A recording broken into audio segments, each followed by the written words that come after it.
Hello, my friends on YouTube. Today is Sunday, March 2nd of March 2025. It's also the second day of Ramadan. I don't know what year in the Islamic year. Anyway, um, today's video is the beginning of Ramadan and the end of Islam. I made few videos about 7 years ago. It started about 7 years ago and it lasted for about 2 years. I'm going to put you a couple of them in the description box, predicting that Islam will collapse and it will end. And this was not a religious prediction. However, it was, as I come from this culture and as I see what's going on in these countries, in the Islamic countries, and what's happening,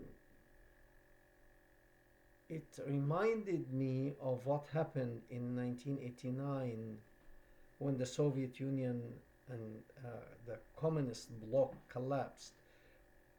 It looked like it is strong and has power and all that stuff, and suddenly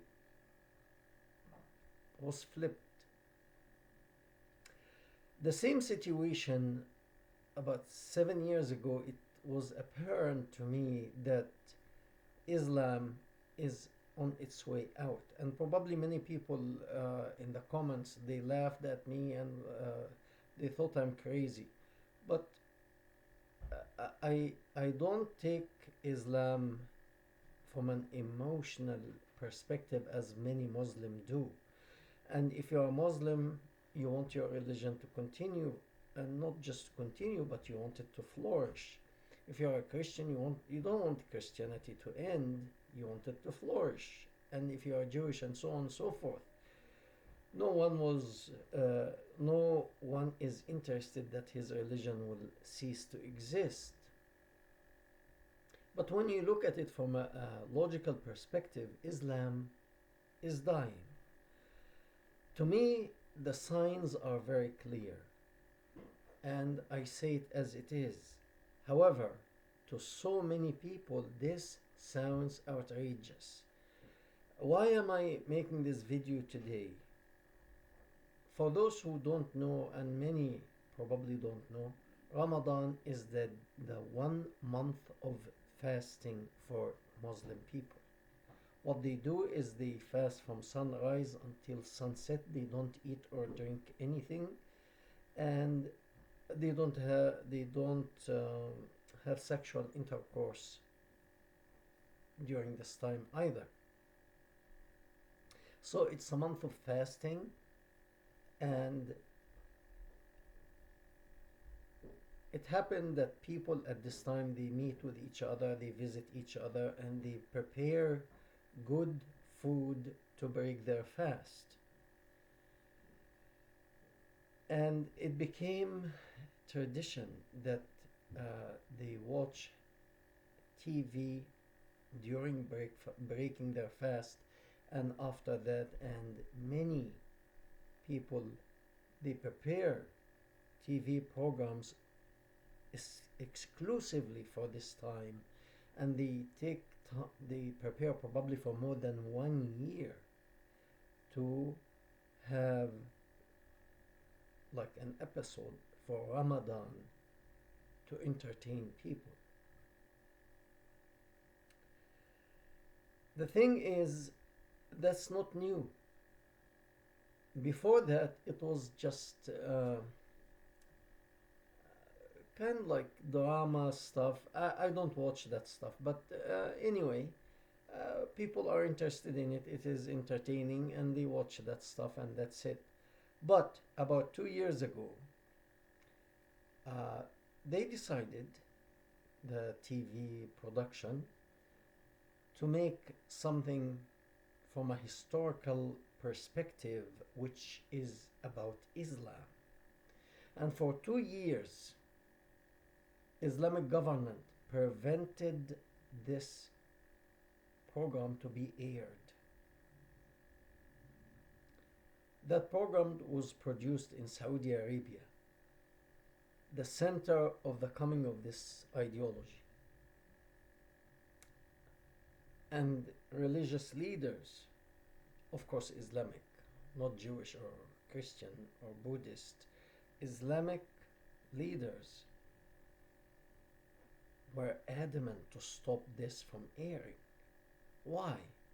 Because it's so dangerous. So dangerous. So, therefore, I call this video uh, the beginning of Ramadan and the end of Islam. And this is a bold statement, actually. And I'm not saying that, of course, I'm hoping Islam will be destroyed as an ideology. I have nothing, or I don't have any animosity toward any Muslim person. People are people. There are good people in every country, whether it's Jewish, Christian, Buddhist, Hindu. People are people. I don't have anything in particular against people, but the ideology itself, I feel it is very bad and it has to go. So, from my own experience and what I have seen, I made few videos starting 7 years ago, 5, 6, 7 years ago, predicting the decline of Islam and the destruction of Islam. I'm going to put you some of these videos in the description box to remind you that I predicted that. And I'm not saying it's a religious prediction, it's just I can see the Islamic situation. I was born in this culture, I know how it operates, and I see how it is shifting so quickly, and therefore I feel something is brewing, something is happening, and therefore soon there will be a change. Why is this TV program is so dangerous? Because the production of this program is a historical one about a person. His name was Muawiyah bin Abi Sufyan, who was the four main caliphate after Muhammad, the founder of Islam. In a way, they were similar to Muhammad in their thinking, in limited. Let's go and invade this village or this town and get 20, 30 women as booties and 20, 30 kids as slaves.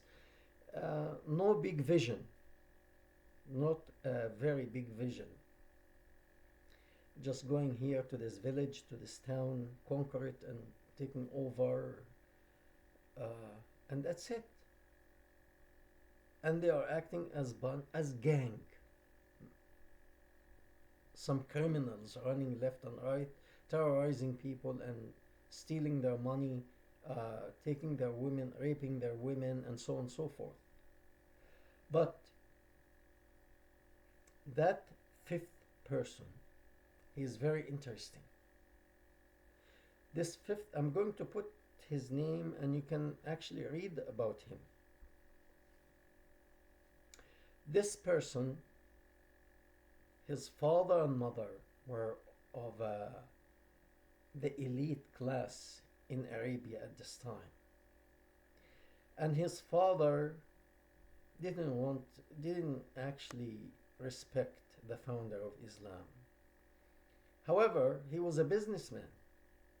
His father was one of the well-respected people in Arabia.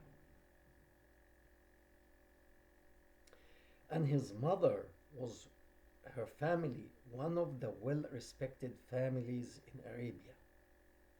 His father was Abu Sufyan, one of the well-known people in Arabia, very famous, well-known merchant and very wealthy and organized person. And he has contacts all over the world. He is making business. His mother's family, the same thing. The Prophet of Allah, may the blessing of Allah be upon whatever, uh, killed. Let's get back to his mother. His mother, her name is Hind bint Utbah. The Prophet of Allah killed her father and her husband, and therefore she became angry, very angry. None of her family, not her father, not her husband, not herself, believe in this nonsense. And her father and husband were murdered. So she was angry, and rightfully so. So she sent one of her slaves. She had Ethiopian slave, a very strong man, and she told him to kill the killer of her family, and that was the uncle of the Prophet of Allah, may the blessing of Allah be upon him. So and she told him, you kill him, I'll set you free. You are no longer a slave. So he said, okay. Now his freedom hangs in the balance. So in a battle, he hid himself, and he saw the uncle of the Prophet of Allah, and he threw a lance on him, killing him instantly. And Hind, the woman, the mother of this man who is to become the leader, she was not a Muslim yet. She went to the uncle of the Prophet, opened his stomach, his guts, pulled his liver out, and she ate his liver to feel relieved from the pain that she felt when her father and husband were murdered by the Prophet of Allah, may the blessing of Allah be upon him. I know anger can make people do strange things, and probably that was one of the strange things that this woman have done. And her son Muawiyah, whom they have that TV program about him, he didn't have much good relation with these people. However, because they are very influential people, the Prophet of Allah had something going on. It's called like a holy bribe.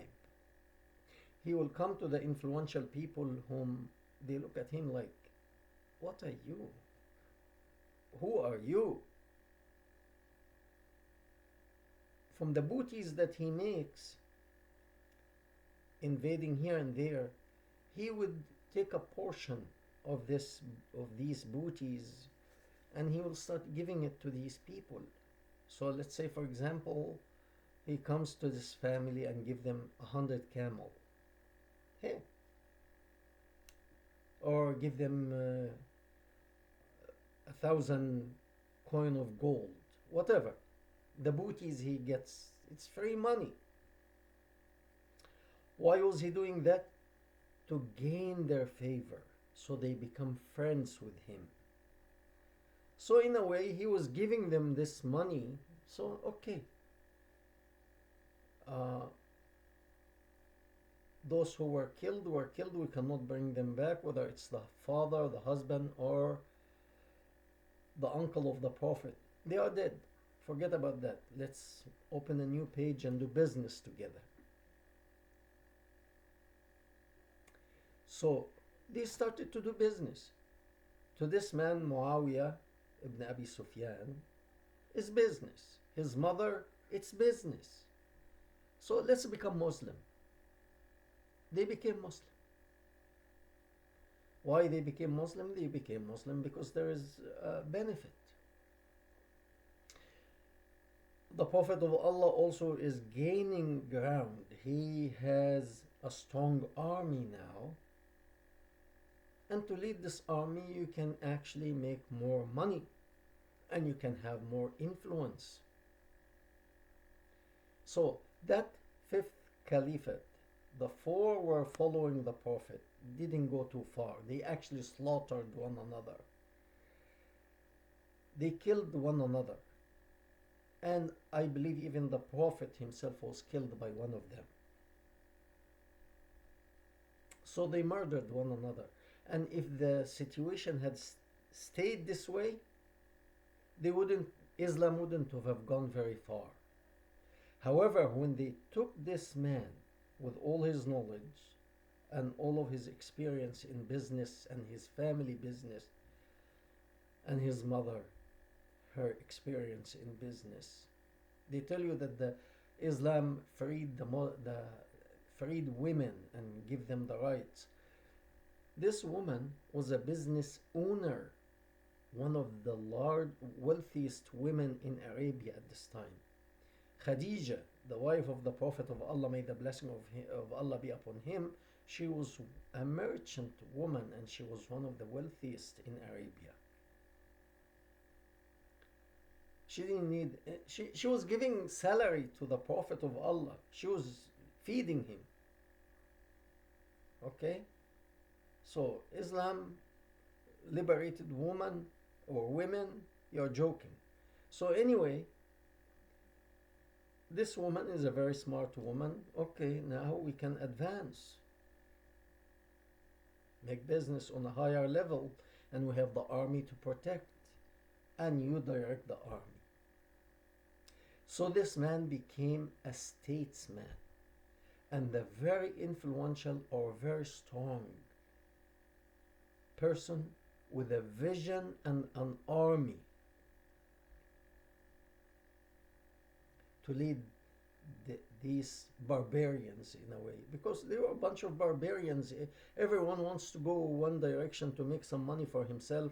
I can take few people here and go and invade this village and get something for me, and few women here and there.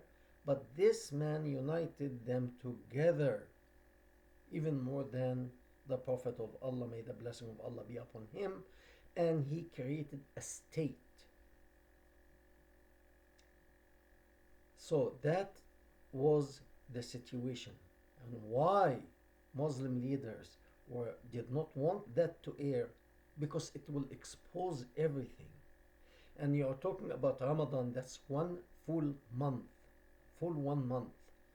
And if that program only half an hour, I don't know, I don't watch that stuff, but if it's half an hour, 30 days, that's 15 hours of history. Islamic Institute didn't want that to air for a reason. The reason is it will expose, it will open the books, it will expose Islam, and they didn't want that. When I spoke seven years ago, 5, 6, 7, I stopped talking about 5 years ago, that Islam is on its way out, because I can see that with the coming of the internet, many people can see the knowledge became very easy to obtain. You cannot hide so much. All the stories and all the history of Islam, and not just Islam, other stories and other histories will come out. So not everyone will discover the filth that was there right away. And it takes time, because people are brainwashed literally that this is the most wonderful ideology, the most wonderful faith, the most wonderful this, the most wonderful that. But I can see it little by little when people discover or send me an email or private message and say, I never thought that a person who calls himself a man of God or a prophet of Allah could rape, could marry a young girl, could do this and that. It's hard to believe. So people open their, little by little, many people open their minds, and they see that, and the knowledge is there, that they can open, they can check. I'm not saying my own words. I'm saying what's recorded in the Islamic history. So when people see it, it's hard to deny it. In the beginning, they denied because they feel you are violating my faith. I'm not violating anything. I'm telling you what's in the books. And these people here, when they make that uh, program about the history of Islam, it will not stop there. So Al Azhar, which is the highest Islamic institute, did not say a word now. Why? Because their money is coming from Saudi Arabia. Their salary is coming from mainly from Saudi Arabia. You open your mouth, the money will be cut. So they couldn't say positive or negative about it. They just zip it. Zip it. And it's not going to get any better from now for you. Because from now on, that's the first step. That's the first step now. To open that dark history that you've been trying to hide from the people. You managed to keep it secret after it was done and ready to be aired for 2 years. You cannot hide anymore. You cannot hide anymore. And there will be more programs like that, not necessarily in Ramadan every year, once a year. It will be daily. And that's why I feel it is a good time. Beginning of Ramadan and the beginning of the end of this ideology. We thank you very much and we hope to hear from you.